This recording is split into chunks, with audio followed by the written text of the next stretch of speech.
तो hello class 12th, आप सभी लोग का एक बार फिर से स्वागत है हम लोग के इस प्यारे से यूट्यूब चैनल पे, जिसपे मैं आपको फिजिक्स के बारे में पढ़ाता हूँ। और भी बहुत से डिफरेंट टीचर्स हैं, हर तरह के सब्जेक्ट की पढ़ाई होती रहती है डिफरेंट क्लास की। तो फिलहाल तो मेरा काम है फिजिक्स पढ़ाना। तो अपने टॉपिक को उठाते हैं जिस चीज़ पे आज हम लोग डिस्कस करने वाले हैं। ठीक है, अब देखिए हम लोग आज डिस्कस जो करने वाले हैं वो करने वाले हैं बात गॉस के नियम की। किसकी? गॉस के नियम की। तो गॉस के नियम की बात करने के पहले मैं आप लोग से ये पूछना चाहूंगा कि गॉस का नियम, देखिए गॉस का नियम बहुत इस चैप्टर का कह सकते हैं कि सबसे इजीएस्ट टॉपिक है, इजीएस्ट टॉपिक। बट इसकी एक रिक्वायरमेंट है, या इसको आपको जानने या इसको अप्लाई करने के पहले आपको दो चीजें आनी चाहिए, जो कि हम लोग का पिछला लेक्चर था जिसमें हम लोग बात करे थे क्षेत्रफल वेक्टर, जिसको हम लोग एरिया वेक्टर भी बोलते हैं। और हमारा दूसरा जो था वो था वैद्युत फ्लक्स या इलेक्ट्रिक फ्लक्स। देखिए अगर आपका ये दोनों चीज क्लियर होगा तभी आपका गॉस लॉ क्लियर हो पाएगा। अगर ये चीजें आपको क्लियर नहीं है तो आप लोग पीछे वाले लेक्चर में या हम लोग का जो नेक्स्ट इसके जस्ट पहले लेक्चर था उसको देखिए, क्योंकि क्षेत्रफल वेक्टर और विद्युत फ्लक्स का ही यहाँ पे यूज आएगा। कायदे से अगर आपको ये दोनों चीजें समझ में आ गई या आपको क्षेत्रफल वेक्टर और विद्युत फ्लक्स के बारे में जानकारी हो गई तो पूरा का पूरा गॉस का नियम खत्म, कुछ भी उसमें फिर बचा ही नहीं। ध्यान दीजिएगा कि यहाँ पे जब आप क्षेत्रफल वेक्टर पढ़िएगा तो 3D का मेनली पढ़िएगा, 2D नहीं। हमको यहाँ पे जो यूज है या जो हमें रिक्वायरमेंट है या जिसका यूज पड़ेगा वो हमारा है 3D। ठीक है, तो इसको देख लीजिएगा। अगर आप लोग अब इसके आगे वीडियो कंटिन्यू कर रहे हैं तो इसका मतलब ये है कि आप लोग ने ये लेक्चर देख लिया होगा। ठीक है, तो अब हम लोग बात करते हैं गॉस के नियम की या गॉस नियम। तो सबसे पहले गॉस का नियम हमसे कहता क्या है या गॉस का नियम हमसे क्या समझाता है, हम इसको देख लेते हैं। तो गॉस का जो नियम होता है वो हमसे ये कहता है किसी बंद पृष्ठ का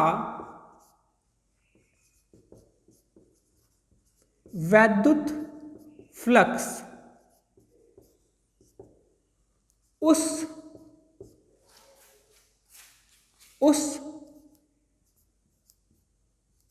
पृष्ठ में उपस्थित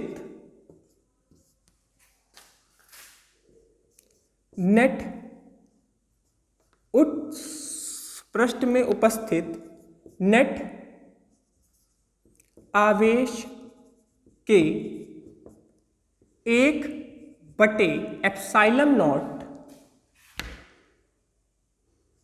भाग को विभाजित करके प्राप्त होता है। ठीक है, अब अगर मैं इसको आपको प्रॉपर्ली समझाना चाहूं तो उसको और प्रॉपर्ली हम इस तरह समझा सकते हैं।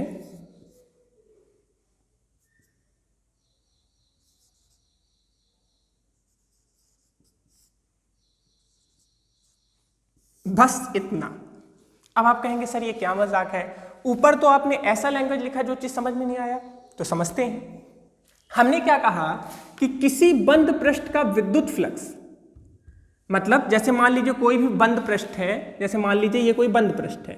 ठीक है, इसके अंदर से जो विद्युत फ्लक्स निकलेगा, इसके अंदर से जो विद्युत फ्लक्स निकलेगा वो क्या होगा, वो नेट आवेश के, नेट आवेश मतलब नेट आवेश को हम किससे लिखते हैं, Q से, और नेट या तुल्य या टोटल तो उसको हम लिख देते हैं Q नेट। तो जो हमारा नेट आवेश होगा उसको अगर हम 1/ε0 से विभाजित कर देंगे या भाग दे देंगे तो जो हमको मिलेगा या जो मान हमको मिलेगा वही हमारा जो होगा वो क्या होगा, वही हमारा विद्युत फ्लक्स होगा। बोलो बात आई समझ में? बहुत छोटी सी चीज कि कोई पृष्ठ लीजिए, कैसा होना चाहिए पृष्ठ? 3D होना चाहिए, मतलब उसमें लंबाई, चौड़ाई और ऊंचाई तीनों चीज होना चाहिए, 3D होना चाहिए। 3D अब समझिए, अब देखिए, अब बार बार मैं लंबाई, चौड़ाई और ऊंचाई नहीं बोलूंगा, मैं सीधे बोलूंगा 3D, 2D जिसमें केवल लंबाई चौड़ाई हो या कोई 2 परिमाप हो, और जिसमें तीनों परिमाप हो उसे हम 3D बोलते हैं। तो अगर तीनों परिमाप होंगे तो वो 3D है। तो ऐसा बंद पृष्ठ लेना है जो 3D हो, उसके अंदर जो कुल आवेश होगा या तुल्य आवेश होगा उसको हम किससे भाग दे देंगे? ε0 से। और जैसे हम उसको ε0 से विभाजित करेंगे तो हमें क्या मिल जाएगा? हमें क्या मिल जाएगा? हमें हमारा विद्युत फ्लक्स का मान मिल जाएगा। बोलो क्लियर है? यही हमारा गॉस का नियम है, इसको नोट कर लीजिए। कर लिए? अब देखिए जो हमारा गॉस का नियम है भैया, इसके पहले वाले चैप्टर में, इसके पहले वाले लेक्चर में हमने ये देखा था कि जो हमारा ε0 होता है, जो हमारा विद्युत फ्लक्स होता है उसको हम एक और सूत्र से निकालते हैं, E गुणे E A। यहां पे E क्या है? ये हमारा विद्युत क्षेत्र का मान है, और ये A क्या है? ये हमारा क्षेत्रफल वेक्टर है, या जिसको हम बोल सकते हैं एरिया वेक्टर, और इसको हम क्या बोल सकते हैं? इसको हम क्या बोल सकते हैं? विद्युत क्षेत्र। तो फ्लक्स निकालने के लिए आपको इतनी जानकारी होनी चाहिए। बोलो ये चीज हो गया? देखिए गॉस का नियम आपके लिए बहुत इंपॉर्टेंट होगा, क्योंकि गॉस के नियम से सीधे सीधे जो बनेंगे वो आपके न्यूमेरिकल्स बनेंगे। यहां पे जो आपको गॉस के नियम से दिया जाएगा वो आपको न्यूमेरिकल दिया जाएगा, और न्यूमेरिकल तभी आप कर पाओगे। देखिए प्रूविंग अभी क्या है कि अब हम लोग अभी करेंगे प्रूविंग, बट प्रूविंग की मदद से आपको सीधा क्वेश्चन लगाने को दिया जाएगा। मुझे तो नहीं लगता कि गॉस का नियम की परिभाषा पूछी जाएगी या कुछ ऐसा होगा, बट आपको गॉस का नियम आना चाहिए कि कोई भी बंद पृष्ठ लेंगे, उसके अंदर का जो कुल आवेश होगा या टोटल आवेश जो होगा उसको किससे हम विभाजित कर देंगे या किससे भाग देंगे? ε0 से। सीधा इतना बस आप याद रखेंगे, इतना छोटा सा phi बराबर Q/ε0। ये जो Q होगा वो टोटल होगा, ठीक है। अब हम कर क्या लेते हैं? हम करते हैं गॉस के नियम का, गॉस के नियम का प्रूफ। गॉस का नियम कैसे आया है, किस तरह आया? फिलहाल तो कोई जो हमारे लॉ होते हैं, जो भी लॉ बन चुके हैं उसकी कोई प्रूविंग नहीं होती है, बट तब भी हम लोग एक बार जो वे है उसको हम लोग देख लेते हैं, ठीक है। गड़बड़ हो गया, इसको थोड़ा अच्छे तरीके से लिखते हैं। गॉस के नियम का प्रूफ, ठीक है। अब देखिए इस नियम का प्रूफ करने के लिए सबसे पहले हमको क्या करना है ये देखते हैं। तो हम सबसे पहले एक कोई आवेश लेते हैं। हम पहले कुछ लिख नहीं रहे, पहले हम इसको समझ लेते हैं। हमने एक आवेश लिया Q। अब Q है मतलब Q प्लस है। अब आप भी जानते हैं कोई भी प्लस आवेश होता है तो उसके अंदर से जो विद्युत क्षेत्र होता है वो बाहर निकलता है। जैसे मान लीजिए यहाँ पे है तो इसके इधर इधर इधर चारों तरफ निकलेगा ना, ऐसे ऐसे ऐसे चारों तरफ निकलेगा। अब हम इसको मान लेते हैं ये जो आवेश है ये किसी बंद पृष्ठ में है, या कह देते हैं किसी गोले के अंदर है। तो लिख लिया जाए, इसको नोट करते चलेंगे। माना कोई आवेश माना कोई आवेश Q किसी बंद पृष्ठ गोले में उपस्थित है। मतलब यहां पे जो हमारा आवेश है वो किसके अंदर उपस्थित है, वो एक गोले के अंदर उपस्थित है। इस गोले की त्रिज्या r है। तो इस गोले की त्रिज्या क्या है, r है। मतलब मान लीजिए ये गोला है, तो यहां से इसका जो परिधि के बीच की दूरी होगी उसको हम इस केंद्र से r मान लें। ठीक है, यहां पे एक चीज ध्यान रखिएगा, जो हमारा आवेश है वो बीचों बीच है या इस पृष्ठ के अंदर है। इसको नोट कर लिए, इसको हटा देते हैं क्योंकि अब इसके बाद क्या है, अपना पूरा मैथमेटिकल एरिया है।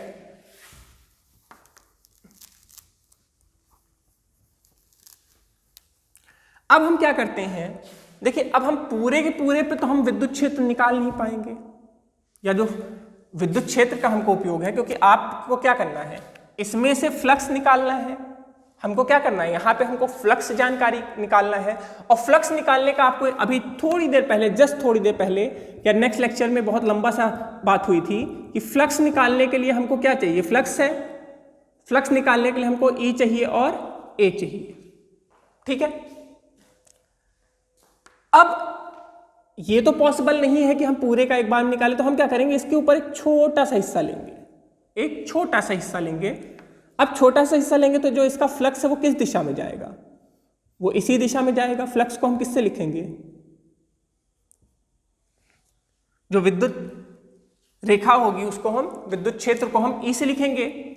और जो क्षेत्रफल वेक्टर है या जो एरिया वेक्टर है, याद करिए हम लोग पिछले लेक्चर में कंटिन्यूअस इस पे बात कर रहे हैं कि किसी भी पृष्ठ के लंबवत, अब देखिए इसके अंदर तो हो नहीं सकता क्योंकि 3D जो होता है या जो बंद पृष्ठ होते हैं उसके अंदर कभी भी कोई बंद पृष्ठ होता है तो वहां पे जो क्षेत्रफल वेक्टर होगा वो बाहर की ओर होगा, कभी अंदर की ओर नहीं होगा। जैसे मान लीजिए ये कोई इस तरह का डिब्बा है,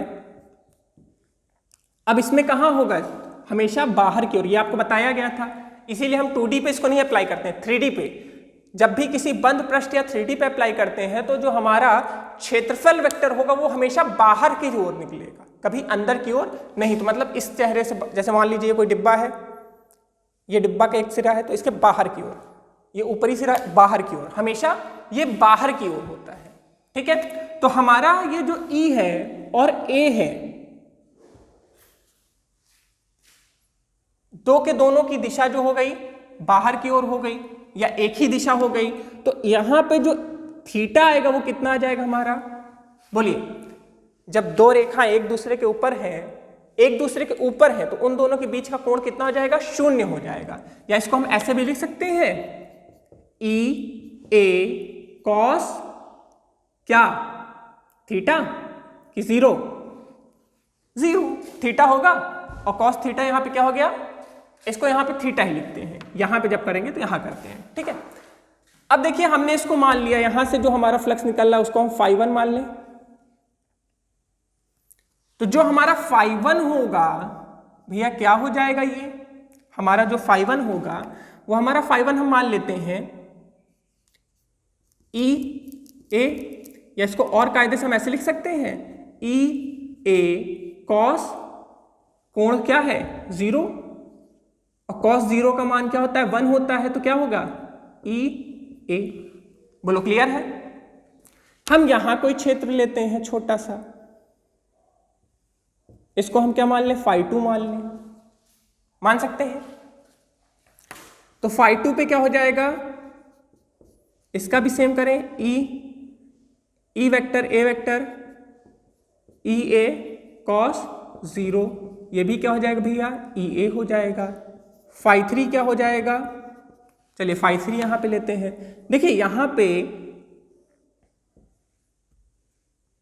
मान लेते हैं इसको phi 3। इसका भी देखिए E जो होगा इधर की ओर होगा और A भी इधर की ओर होगा। ये A E दो के दोनों एक ही दिशा में होंगे, इसलिए ये भी क्या हो जाएगा EA cos 0। तो ये क्या हो जाएगा EA। बोलो क्लियर है। इसी तरह phi 4 लेंगे, phi 5 लेंगे, मतलब चाहे जितना हम ले लें सब के सभी का मान EA लगभग सेम आएगा। अच्छा देखिए यहाँ पे छोटी सी हमसे ये गलती हो गई है कि यहाँ पे A नहीं लेंगे, DA लेंगे, क्योंकि हम पूरे को नहीं ले रहे, हम छोटे से एरिया को ले रहे हैं। तो यहाँ पे DA कर लीजिएगा, DA कर लेते हैं इसको। छोटा सा एरिया, हमने क्या कहा, हमने छोटा सा एरिया लिया, एक पिद्दू सा एरिया लिया, बहुत बड़ा सा एरिया नहीं लिया, छोटा सा एरिया लिया, इसीलिए DA। ठीक है।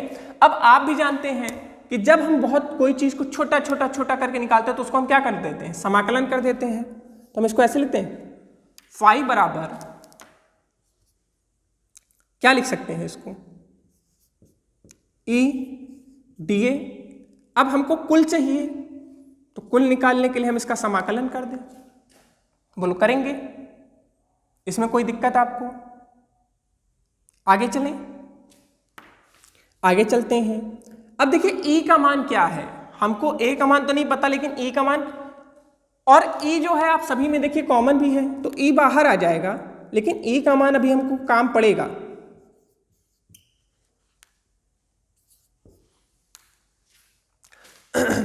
बोलो क्लियर है?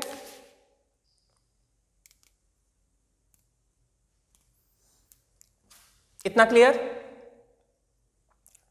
अब चलिएगा इस साइड में चलते हैं, जहां पे जो भी चीज मेन होता है वो तो साइड ही में करते हैं ना। आप मैथमेटिकल का कोई भी वर्क करते हो तो साइड में आप करते हो। चलिए, अगर कोई छोटा सा आवेश है तो उसका E का मान क्या हम निकाले थे शुरुआत में ही, आप जानते हैं कि उसका मान हम निकालते हैं 1/4 पाई एप्सिलॉन नॉट Q/r²। जो दूरी है, अब यहाँ पे क्या दूरी है, इसके और ये आवेश है, इसकी यहाँ से यहाँ क्या दूरी है, तो अभी बताए हैं कि ये इसके केंद्र से यहाँ की परिधि का मान r है। इसका भी क्या हो जाएगा r, इसका भी क्या हो जाएगा r, तो इसको हम r² मान लें। और आप भी जानते हैं जो E का मान है सबके सभी के लिए क्या है, सेम है। देखिए E यहाँ भी वही है, E यहाँ भी वही है, E यहाँ भी वही है।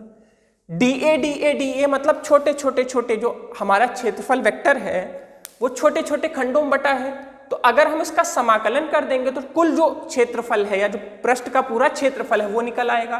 तो अब हम क्या करेंगे, DA का मान निकालते हैं। अब आप भी देखिए, अगर इन सभी, अब देखिए कोई गोला है उसको छोटा छोटा छोटा छोटा छेद चारों तरफ से, लेकिन अब उसको आप जोड़ देंगे तो उस पूरे का जो मान आ जाएगा वो आ जाएगा 4 पाई r²। ये तो मैथमेटिक्स में आप पढ़े हो ना कि किसी भी गोले का जो कुल क्षेत्रफल एरिया होता है, भाई गोले का तो एक ही होता है, अर्धगोले का 2 होता है, बेलन का 2 होता है, शंकु का 2 होता है। लेकिन आप लोग जब क्लास 10th में पढ़े होंगे तो क्लास 10th में आपको पढ़ाया गया होगा कि जो गोला होता है उसका जो कुल क्षेत्रफल एरिया हो या क्षेत्रफल एरिया हो वो एक ही होता है, क्योंकि इसका चेहरा एक ही होता है, एक ही चेहरा। तो चाहे कुल बोलो चाहे क्षेत्रफल एरिया बोलो वो टोटल होगा। ठीक है, और ये कितना आ जाएगा 4 पाई r²। ये मैथमेटिक्स है। ठीक, अब हम इसका मान और इसका मान यहां रख दें, क्या होगा बताइए। E का मान है 1/4 पाई एप्सिलॉन नॉट r²। बोलो क्लियर है? और A का मान क्या है भाई, DA का जो समाकलन का मान है वो है 4 पाई r²। ठीक है, यहां देखिए Q छूट गया है, Q भी लिख दीजिए यहां पे। ठीक है, अब जो कट रहा है काट देते हैं, r² से r² कट गया, 4 पाई से 4 पाई कट गया। और अगर आप लोग ध्यान देंगे तो बचा केवल Q/एप्सिलॉन नॉट। यही तो बच्चा नीचे हो गया, यही चीज तो है, phi बराबर Q/एप्सिलॉन नॉट। हमको यही तो प्रूफ करना था, हमको यही चीज की तो जानकारी चाहिए थी, हमको यही तो गॉस, हमारा यही तो गॉस का नियम है। बोलो क्लियर है? इसको नोट करो, एक बार फिर से भी देखेंगे, नोट कर लो जल्दी से पॉज करके।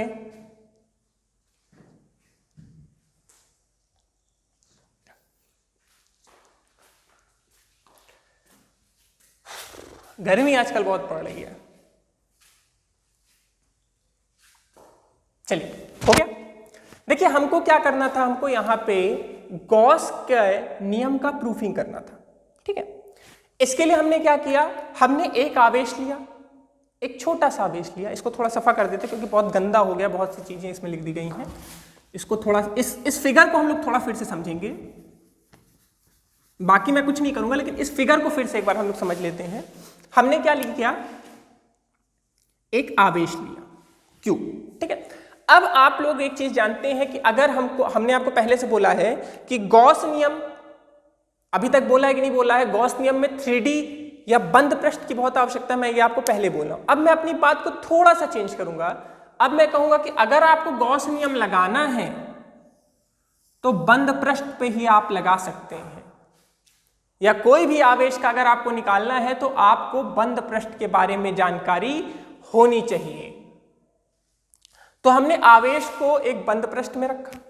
अब इसको चारों तरफ से बंद करने के लिए हमको क्या चाहिए, हमने एक गोला लिया। हम कुछ भी ले सकते हैं, अभी आपको हम आगे बताएंगे कि किसी भी पृष्ठ के संरचना या आकार से कोई मतलब नहीं पड़ता है, उसके अंदर से जो विद्युत फ्लक्स निकल रहा है वो हमेशा बराबर रहेगा। अभी ये हो सकता है कि इस लेक्चर में ना हम लोग डिस्कस कर पाए, अगले लेक्चर में डिस्कस करें, तो तब आपको बताया जाएगा कि इससे कोई फर्क नहीं पड़ने वाला कि हम यहां पे गोला लें या कुछ और आकृति लें, सब हमेशा सेम रहेगा, ठीक है। अब देखिए यहां पे हमने क्या किया, हमने Q लिया, यहां पे उसको एक गोले के अंदर बंद कर दिए। इस गोले का जो त्रिज्या था वो R था। उसके बाद हमने क्या किया, फाई को, मतलब इसके ऊपर एक छोटा सा एरिया लिया, छोटा सा। अब इसके अंदर से आप भी जानते हैं विद्युत क्षेत्र उत्पन्न होगा जो कि इसके बाहर की ओर जाए, क्योंकि ये प्लस है ना, प्लस क्योंकि हमेशा बाहर की ओर जाएगा। इसका जो क्षेत्रफल वेक्टर है, तो ये चीज आप लोग को जानते ही हैं कि कोई भी बंद पृष्ठ होगा तो उसका जो क्षेत्र वेक्टर होगा हमेशा बाहर की ओर होगा। तो ये भी बाहर, ये भी बाहर, दो के दोनों के बीच में कैसा कोण बना, थीटा का बना। अब जब भी विद्युत फ्लक्स निकालेंगे तो क्या हो जाएगा, E डॉट ए, और E डॉट ए वेक्टर्स को जब हम लोग नॉर्मल मैथमेटिकल फॉर्म में चेंज करेंगे तो वो हो जाएगा EA cos थीटा। तो इसीलिए इसी तरह हमने छोटे छोटे कईयों का निकाला, और जब भी हम निकाल रहे तो हमने देखा जो उसका अंत वाला चीज आ रहा है, या जो अंत में हमको परिमाण मिल रहा है सबके सभी का सेम मिल रहा है, तो हमने क्या किया, हमने कहा कि भैया सबको उठाते हैं और एक बार में हम उनका क्या कर देते हैं, एक बार में हम उनका समाकलन कर देते हैं, हम उनको एक बार में समाकलित कर देते हैं, समाकलन करके कंप्लीट कर देते हैं। जब हमने समाकलन करने को सोचा तो हमने देखा कि E जो है सबके सभी में सेम है। भैया जितना बड़ा यहाँ पे हमने एरिया लिया या जितना बड़ा क्षेत्रफल यहाँ पे लिया उतना ही बड़ा यहाँ भी लिया, उतना ही बड़ा यहाँ पे भी लिया, उतना ही बड़ा यहाँ पे भी लिया, तो सबका लगभग सेम आया। तो हमने जो E का मान देखा वो सेम था। E का मान कितना था, E का मान था 1/4 पाई एप्सिलॉन नॉट Q/r², सबका सेम था। तो हमने क्या किया, आप भी जानते हैं कि जब भी किसी चीज का समाकलन करते हैं और कोई का मान सेम होता है, वो नियतांक होता है, तो वो किसके बाहर आ जाता है, वो समाकलन चिन्ह के बाहर आ जाता है, वो बाहर आ गया। A का मान आप भी जान रहे हैं कि ये गोला है, छोटे छोटे छेदों में करे तो उसका मान हमको DA मिल रहा था, जब हम जोड़ दिए तो 4 पाई r² हो गया। हमने दोनों का मान रखा, यहाँ पे 4 पाई से 4 पाई कट गया, r² से r² कट गया, बचा क्या, फाई बराबर Q/ε0। फाई हमारा विद्युत फ्लक्स होता है, Q हमारा विद्युत आवेश होता है, और ε0 होता है। क्लियर है। तो इसी के साथ हमारा गॉस के नियम का जो प्रूविंग था वो खत्म हो गया। अब नेक्स्ट लेक्चर जो होगा वो बहुत बड़ा नहीं होगा, छोटा सा लेक्चर होगा, क्योंकि हमको यहाँ पे इस वीडियो को बहुत लंबा नहीं खींचेंगे। हमें क्या बताना है कि गॉस का नियम हम कब लगा सकते हैं, किस प्रकार से लगा सकते हैं, क्योंकि गॉस का नियम हर जगह नहीं आप अप्लाई कर सकते। अगर आप सोचिए कि गॉस का नियम सीख गए तो पहले जो सर हम लोग आपने प्रूविंग बताई है समाकलन करके उसको छोड़ देते हैं ना। गॉस के नियम के लगाने के भी कुछ तरीके होते हैं, तो अगले लेक्चर में हम लोग बात करेंगे कि गॉस का नियम किस प्रकार लगाया जा सकता है, क्या क्या महत्वपूर्ण बातें होती हैं लगाने के वक्त हमको ध्यान देना पड़ता है, और कब कब हम इसको लगा सकते हैं। ठीक है, तो वीडियो को लाइक करते रहिए, कमेंट नीचे करते रहिए। अगर कुछ नहीं समझ में आया या मैं कुछ गड़बड़ पढ़ाया हूं तो आप उसके लिए भी बोल सकते हैं, नो दिक्कत। कई बार हो जाता है कि हम लोग सामने से जब बोलते रहते हैं तो कई बार चीज़ें आप लोग से डर के मारे गड़बड़ हो सकती हैं, तो आप लोग इसको देख के हमको जरूर से बताइएगा। तब तक के लिए थैंक यू।